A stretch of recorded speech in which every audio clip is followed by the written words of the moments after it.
ఈ పరిపాలన ఏం బాగలేదండి. ఇది పరిపాలన చెప్పిన పరిపాలన కాదు. ఇది అది వైఎస్ఆర్ పరిపాలన ఉన్నప్పుడు అమ్మఒడి కానీ చేయూత కానీ ప్రతి ఒక్కటి రైతు భరోసా కానీ ప్రతి ఒక్కటి న్యాయం జరిగిందండి. ఈ ప్రభుత్వం న్యాయం జరగలే. జనవరికే జగన్ హామీ ఇచ్చిండు చేసిండు. ఈ పత్రం చేయలేదు కదండి. ఇప్పుడు 7 నెలలు వస్తుంది కదండి. ఒకటని చేసిండా చేయలే. ఇంటికి ఎంతమంది ఆడపిల్లలు ఉంటే అన్న ఎత్తాడు అయ్యిలే. 3 సిలిండర్లు అన్నారు అయ్యిలే. ఉన్నోడికి పెడితే న్యాయం కదండి. లేనోడికి పెడితే 10 మంది చెప్పుకుంటారండి. ఉన్నోడు పెడితే ఎవరు చెప్పుకోడు. ఆ ప్రభుత్వంలో వాడు వీడు అనుకోండి అన్నిటికీ న్యాయం చేసింది జగన్. వాడు తిన్నాడు అనుకోలే. ఇప్పుడు వీళ్ళది వాడు లోకల్ సొమ్ము తిన్నాడు. వాడు ఇదేండు నువ్వు పెట్టిందే సార్. వైసీపీ కార్యకర్తలకి అనుకూలంగా ఉన్న వాళ్ళకే పథకాలు ఇచ్చారంటున్నారు. అది కరెక్ట్ కాదు సార్. అంత సమానం చూస్తారు ఆయన. ఒకళ్ళ రీతిగా ఒక రీతి చూడు. నేను కులమైపోయిన చూసుకొని ఈయన వీళ్ళు అక్కడ చూసుకుంటాడు. కానీ సర్వ అట్లా చూసుకుంటే అయితే ఈ ప్రభుత్వాన్ని ఎలా చూడగలుగుతారండి. కులమనుకో ఈ కులం అన్నిటికీ ఇచ్చిండు పథకాలు. రైతు భరోసా కానీ అమ్మఒడి కానీ అన్ని ఇచ్చాడు. వీళ్ళు ఇచ్చిందే సార్ ఒకసారి. మరి జగన్మోహన్ రెడ్డి ప్రజలకు అన్ని పథకాలు పెట్టి ఖజానా మొత్తం ఖాళీ చేశాడు. అందుకోసం అమలు చేయలేకపోతున్నాం. అది కరెక్ట్ కాదు. ఆయన పెట్టుకోండి కానీ వీళ్ళకి ఖజానా వీళ్ళకాలేదు అంటారు. ఇప్పటికైనా ఒకళ్ళు ఈఎం జరిగిన పోతా జగన్ గెలుస్తారని గ్యారెంటీ ఇస్తాం మేము. ఎందుకని అంత నమ్మకం? అంతేనండి. ఈ మామూలుగా ఓట్లు వేసారు కానీ ఈఎం తేడా జరిగింది. అది కనపం. వైసీపీ ప్రభుత్వం అధికారంలో ఉంది కదా, మేమెందుకు అలా చేస్తాం? వైసీపీ మీద వ్యతిరేకత వల్లే మాకు పట్టండి ఎట్ చేస్తారండి. ఒక మాట అన్నాడు, మీ ఇంట్లో మీకు న్యాయం జరుగుతూనే నాకు ఓటు ఏమన్నాడు. మరి ఓట్లు వేయలేదు కదా జనాలు. వేసారండి. ఇప్పుడు జానపద గారు చెప్పారండి, నా 20 ఓట్లలో వేస్తే నా బయట 2 ఓట్లు అన్నాడు. మిగతా ఓట్లు ఏమైనాయి చెప్పాడు కదండి ఆయన హైదరాబాద్ నుంచి. నా 25 ఓట్లలో నా కుటుంబం నేను వేస్తే నాకు 2 ఓట్లు పడ్డాయి. మిగతా 23 ఆడిపోయినాడు. ఈ ప్రభుత్వానికి ఆ ప్రభుత్వానికి తేడే. మరి ఇప్పుడు జగన్మోహన్ రెడ్డి ప్రజల్లోకి వస్తున్నాను అని చెప్పేసి ప్రజల సమస్యలు పోరాడతాను వస్తాడండి. తప్పు చేయలేదు కదండి. తప్పు చేస్తే తలంచుకుంటాడు. తప్పు చేయని దానికి తలంచుకుంటాడండి. ఇప్పుడు అంతే అండి. మరి ఇప్పుడు ఇలా రావటం వల్ల వైఎస్ఆర్ కాంగ్రెస్ పార్టీ పుంజుకునే అవకాశం ఉంటుంది అంటారా? మళ్ళీ కన్ఫర్మ్ అండి. వచ్చే ఎలక్షన్ అవుతుంది కన్ఫర్మ్. అది వచ్చే ఎలక్షన్ కూడా ఇప్పుడు ప్రెసిడెంట్లు ఉన్నాయి కదా, వైఎస్ఆర్ కన్ఫర్మ్ వస్తాయి. మళ్ళీ చూసుకోవాలి రోజు ఏమన్నామని. వైఎస్ఆర్ నెంబర్లు కానీ ప్రెసిడెంట్లు కానీ ఎంపీ మామూలుగా మున్సిపల్ కార్పొరేటర్లు కానీ కంపల్సరీ వస్తుంది. జగన్ ఒక్కడు, వీళ్ళు 4. ఎలా ఇదైతే చెప్పు. ఏదంటే సింగిల్ పరగాలి సింగిల్ చూసుకోవాలి కానీ ఒకరికి 4 తేలేదు సార్. చేస్తాడండి. దమ్ము ధైర్యం ఉంది. అది రాజశేఖర రెడ్డి అర్థం. జగన్ ఉన్నప్పుడే బెటర్ అనిపించింది. సంవత్సరానికి 15,000 ఇచ్చాడు. వీళ్ళు వచ్చినాక ఏదీ లేదు మాకు ఉపయోగం. అంటే పథకాలు ఇవ్వాలంటే ఖజానా మొత్తం ఖాళీగా ఉంది. జగన్మోహన్ రెడ్డి పేదలకు ఆ పథకాలు ఇచ్చారని చెప్తున్నారు కదా. అసలు మేము ఈ పార్టీ రావాలని ఎంతో కోరుకున్నాం. మాకే 0 పెట్టాడు. మా పరిస్థితి ఏంటి మరి? అందరికి పెద్ద ఇదిగాను నేను గ్యాస్కు డబ్బులు వేస్తాను అన్నాడు. మాకు 2 సార్లు బుక్ చేసుకుంటే డబ్బులు పడలేదు. మరి ఏం చేయాలి? పన్నోళ్ళకి పడతలేదు. మరి మా పరిస్థితి ఏంటి?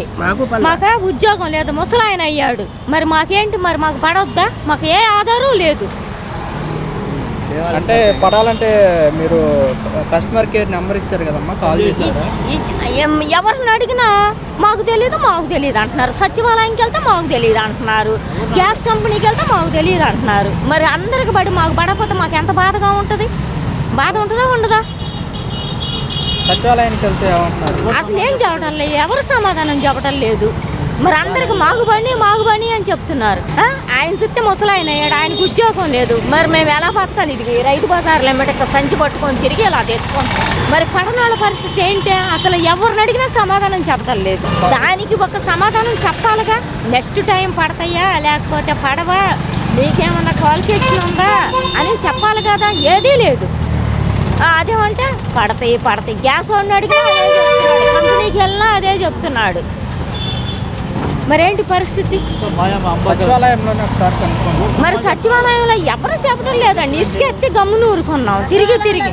అసలు గ్యాస్ కంపెనీ వాళ్ళకి చెప్పాలి కదా. గ్యాస్ కంపెనీ వాళ్ళు ఏమన్నారు తెలుసా? నీకు బ్యాంకుకి వెళ్ళినా పడలా కాదు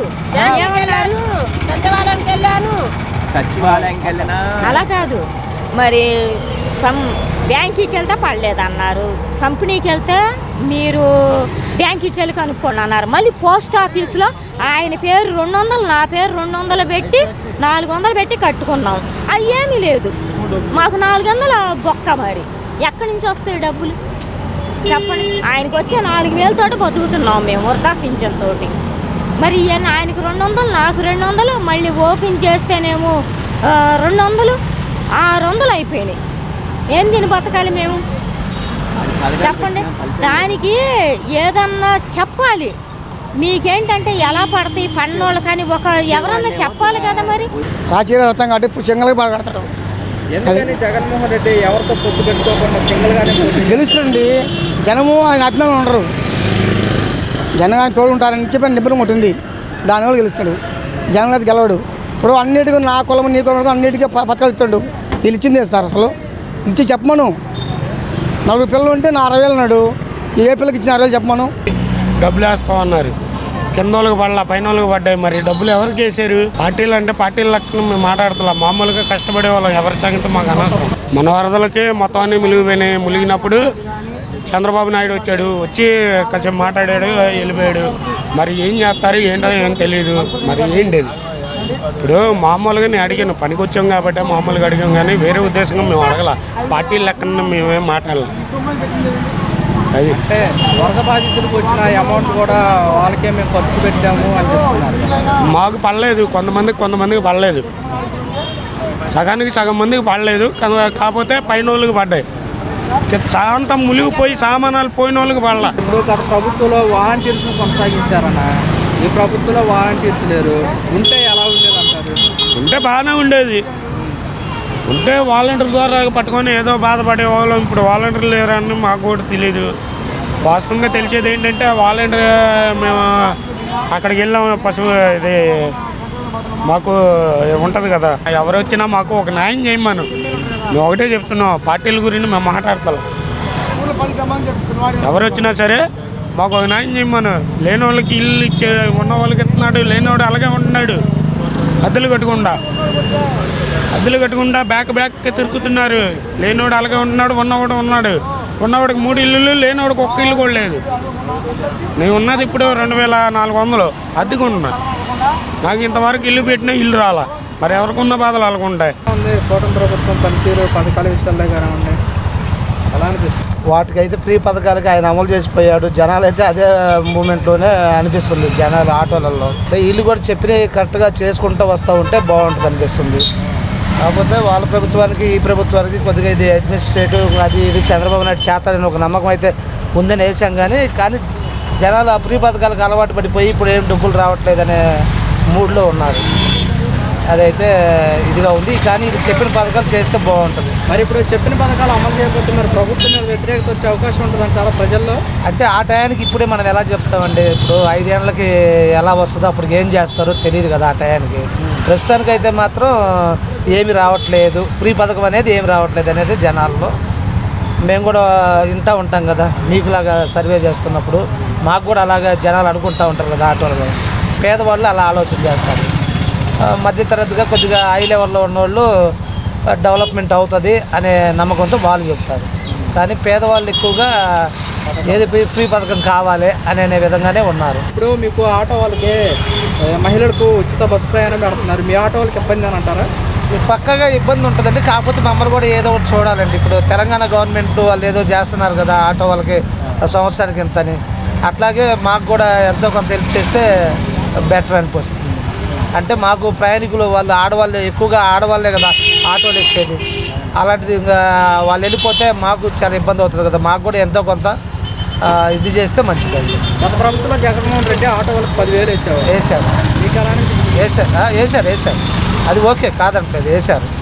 అదే ఆ ప్రభుత్వంలో వాళ్ళు చెప్పినట్టుగా కొన్ని పథకాలకైతే డబ్బులు వేసిన మాట వాస్తవం. కానీ అలా వేయటం కూడా ఒక్కోసారి కరెక్ట్ కాదనిపిస్తుంది కూడా.